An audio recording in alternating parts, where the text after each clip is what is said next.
యోనా గ్రంథము 2వ అధ్యాయము మొదటి వచనం చదవండి. యోనా యొక్క ప్రార్థన. ఆ మత్స్యము కడుపులో నుండి యోనా యెహోవాను ఇలాగు ప్రార్థించెను. నేను ఉపద్రవంలో నుండి యెహోవాకు మనవి చేయగా ఆయన నాకు ప్రత్యుత్తరం ఇచ్చెను. పాతాళ గర్భంలో నుండి నేను కేకలు వేయగా నీవు నా ప్రార్థన అంగీకరించి ఉన్నావు. చదవండి. నీవు నన్ను అగాధమైన సముద్ర గర్భములో పడవేసి ఉన్నావు. ప్రవాహములు నన్ను చుట్టుకొని ఉన్నవి. నీ తరంగములను నీ కరుళ్ళును నన్ను కప్పియున్నవి. నీ సన్నిధిలో నుండి నేను వెలివేయబడినను నీ పరిశుద్ధాలయము తట్టు మరలా చూచెదను అనుకుంటుని. ప్రాణాంతము వచ్చినంతగా జలములు నన్ను చుట్టుకొని ఉన్నవి. సముద్రాగాధము నన్ను ఆవరించి ఉన్నది. సముద్రపు నాచు నా తలకు చుట్టుకొని ఉన్నది. నేను మరెన్నటికి ఎక్కి రాకుండా భూమి గడియలు వేయబడి ఉన్నవి. నేను మరెన్నటికి ఎక్కి రాకుండా భూమి గడియలు వేయబడి ఉన్నవి అంటే పాతాళపు సముద్ర అగాధంలో తీసుకెళ్ళిపోయాడు మనోడిని. అక్కడ తీసుకెళ్ళి ట్రీట్మెంట్ ఇచ్చాడు అనమాట. అక్కడ ఇస్తున్నాడు అనమాట. ఏ స్థితిలో, ఏ స్టాండర్డ్లో, లేకపోతే ఏ డిగ్రీలో ఇస్తే ఆయన టర్న్ అవుతాడో అక్కడ తీసుకెళ్ళాడు. క్రియేటర్ ఆయన. పర్వతముల పునాదుల్లోనికి నేను దిగియున్నాను. నా దేవా యెహోవా, నీవు నా ప్రాణము కూపంలో నుండి పైకి రప్పించి ఉన్నావు. అక్కడ నుండి మొరపెడితే అక్కడ నుండి బయట తీసుకొచ్చాడు. దేవుని బిడ్డ, యోనా యొక్క ప్రార్థన ఏమిటంటే మొరపెట్టాడు, అయ్యా నేనే కారణము, అయ్యా నన్ను విడిపించు, అయ్యా నాకు బుద్ధి వచ్చింది, నేను పతనమైపోయాను, నాశనం అయిపోయాను, ఇక నీ చేతులను తప్పించుకోలేను అని మొరపెట్టినప్పుడు తిరిగి బయట తీసుకొచ్చాడు. ఓకే, 3వ అధ్యాయం యోనా గ్రంథం 3వ అధ్యాయము మొదటి వచనం చదవండి. అంతటా యెహోవా వాక్కు రెండో మారు యోనాకు ప్రత్యక్షమై సెలవిచ్చినదేమనగా, నీవు లేచి నినివే మహాపురమునకు పోయి నేను నీకు తెలియజేయు సమాచారము దానికి ప్రకటన చేయుము. చాలండి. నీవు లేచి నినివే మహాపురమునకు పోయి. మొదట ఏం చెప్పాడు? నినివేకి వెళ్ళమన్నాడు. ఇప్పుడేం చెప్తున్నాడు? కొన్నిసార్లు ప్రభా నాతో మాట్లాడయ్యా, అయ్యా నాతో మాట్లాడంటే ఒరే దౌర్భాగ్యుడా, 10 ఏళ్ళ క్రితం ఏం మాట్లాడానో అదే. దేవుడు ఒకసారి ఒక మాట అన్నాడంటే దట్ ఈస్ ఫైనల్, అంతే. నువ్వు మళ్ళా అయ్యా నీ చిత్తం చెప్పిన ఆయన ఏం చెప్తాను, చెప్పిన చిత్తం చేయరా నాయన చాలు. కాబట్టి 10 ఏళ్ళ క్రితం నీకు ఏం చెప్పాడో అదే. మళ్ళీ చదవండి వచనం. నీవు లేచి నినివే మహాపురమునకు వెళ్ళి. మళ్ళీ ఏం మార్పు లేదు. ఏమన్నా రూట్ మార్చాలా, ఊరు మార్చాలా, ఇక్కడ అయిపోయింది లేరా నినివే సంగతి, ఇంకొత్త ఊరు చూపిస్తున్నాను, నో నో నో, అక్కడికే వెళ్ళు. ఎందుకంటే బుద్ధిహీనుడా, నా మాట వెనక ఇంతవరకు చేసావు, ఇలా అయిపోయావు, ఇప్పుడు మళ్ళీ అక్కడికే వెళ్ళు. చూడండి, ముందు ఏం చెప్పాడో మళ్ళీ మార్పు లేదు. కాబట్టి మనం పిలుచుకున్నాడు, ఏర్పరిచి ఒక పని అప్పగించాడు, స్పష్టత ఉంది. ఏం అప్పగించాడో మళ్ళీ కొత్తగా నువ్వు అడిగేది ఏమీ లేదు. నువ్వు అడిగినా అదే, ఏది ఎన్నిసార్లు అడిగినా సరే, మళ్ళీ 10 ఏళ్ళకి అడిగినా 20 ఏళ్ళకి అడిగినా, ఎందుకంటే దేవుడిలో మార్పు లేదు, అదే చేయమంటున్నాడు. ప్రాబ్లం ఏమిటంటే మనం చేయక ఇంకేదో ఉంది అనుకుంటున్నాం, ఇంకేది లేదు. నిన్ను పిలిచాడు, ఒకటి పిలుపు, రెండవది ఏర్పాటు, స్పష్టత ఉంది. నీ పిలుపును నీ ఏర్పాటును నిశ్చయపరుచుకున్నాడు. అయితే ప్రాబ్లం ఏమిటి? చేయట్లేదు. పిలుపు తెలవక కాదు ప్రాబ్లము, ఏం చేయాలో తెలవక కాదు.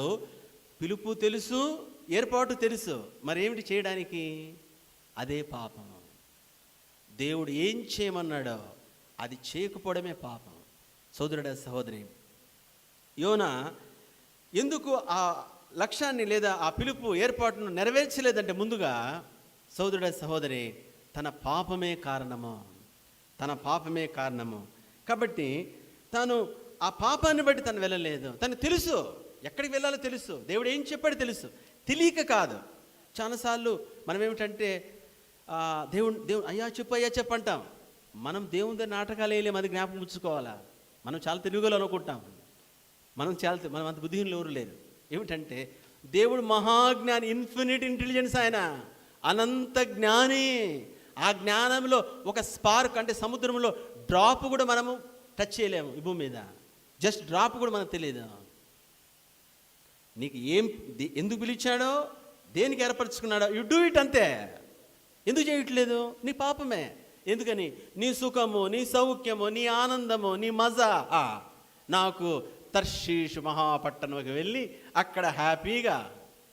దేవుని బిడ్డ, ఏ పాపం అడ్డగిస్తుంది? దేవుని పిలుపుని నెరవేర్చకుండా, దేవుని ఏర్పాటు నెరవేర్చకుండా ఏ పాపం అడ్డగిస్తుంది? ఏ ఇచ్చ, ఏ కోరిక, ఏ భోగము లేదా ఏ వ్యసనము ఇరిగించి సైతానుగాడు ఆడుకుంటున్నాడు. పరిశుద్ధాత్ముడు మనతో మాట్లాడుచుండగా, అయ్యా అయ్యా నన్ను కరుణించు, అయ్యా నన్ను కరుణించు. యోనా సముద్రగాధములో నుండి, ఆ నోసులో నుండి, ఆ పర్వతముల మధ్యలో నుండి ఏ విధంగా కేకలేసి మొరపెట్టాడు. నిజముగా హృదయం బద్దలు చేసుకుని, అయ్యా అయ్యా నేను ఎరుగుదు నీ పిలుపు, నేను ఎరుగుదును నా ఏర్పాటు, నన్ను ఎందుకు పిలిచావో, నన్ను ఏం చేయమన్నావో, ఐ నో ఇట్ మాస్టర్. అయితే నా పాపాన్ని బట్టి నేను చేయలేదు, నా యొక్క ఇచ్చలు బట్టే, నా కోరికలు బట్టే, నా వ్యసనాన్ని బట్టే, నా బుద్ధిహీనత బట్టే, నా యొక్క ఎరిగిరిగి నేను చేయలేదు నాయన, నా పాపమే కారణము. నిజముగా పశ్చాత్తాపడొస్తే తిరిగి మాట్లాడడం ప్రారంభిస్తాడు. తిరిగి నీ లక్ష్యము, నీ గమ్యం వైపును నేను ప్రయాణం చేయగలం. సోదరుడా, సహోదరి, ఏర్పరిచిన పిలుపు కాబట్టి మళ్ళీ యోనా మొరపెట్టాడు, ఒప్పుకున్నాడు, తిరిగి ప్రయాణం చేశాడు.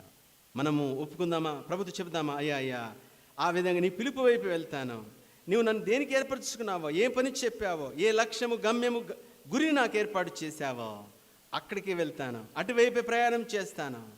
పాపం అంటే ఏంటిది? What is the meaning of the sin? Miss the mark. లక్ష్యాన్ని, గమ్యాన్ని, అనగా దేవుడు నీకు ఏర్పరిచిన ఆ మార్క్ లేదా ఆ లక్ష్యము, ఆ పాయింట్, ఆ గమ్యాన్ని మిస్ అవ్వడమే పాపము. ఎటు వెళ్ళమన్నాడు అటు వదిలేసి ఇంకొక వైపు లేదా నీ ఇష్టం వచ్చినప్పుడు వెళ్ళడమే పాపము. ఒప్పుకుందామా? పశ్చాత్తాపడదామా? అయ్యా గురువైపుకే ప్రయాణం చేస్తాను, నీ పిలుపు వైపే ప్రయాణం చేస్తాను, నీవు నన్ను ఏర్పరచుకున్న పని వైపే నేను ప్రయాణం చేస్తాను, నీ పని నెరవేర్చుటకే పని చేస్తాను, జీవిస్తాను. మరణమైనా పర్వాలేదు, ఆ ప్రయాణంలో, ఆ పరుగులో లేదా ఆ ఏర్పాటులో నేను మరణించినా పర్వాలేదు నాయన, నాకు ఉన్నవన్నీ పోయినా పర్వాలేదు, నేను చచ్చిపోయినా పర్వాలేదు, నేను నా లక్ష్యాన్ని వదలను. ప్రభుత్వం చెప్దామా?